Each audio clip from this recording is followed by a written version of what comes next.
Ulang tahun memang dinantikan oleh siapapun karena menginjak usia baru.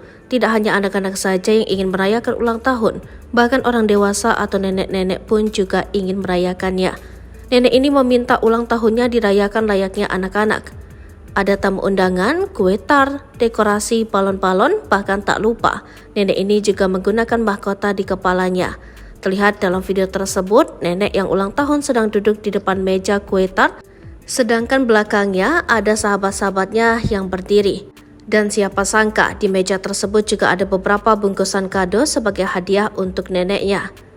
Nenek minta rayain ulang tahun 80 tahun ini dalam caption video tersebut. Selain sahabat seumurannya, ternyata ada juga tamu undangan lainnya yang baru datang. Siapa sangka yang bikin ngakak ada saat mereka nyanyi lagu selamat ulang tahun yang diiringi tepuk tangan meski tak terdengar sangat jelas. Sontak video tersebut membuat netizen ikut penasaran dan ngakak juga.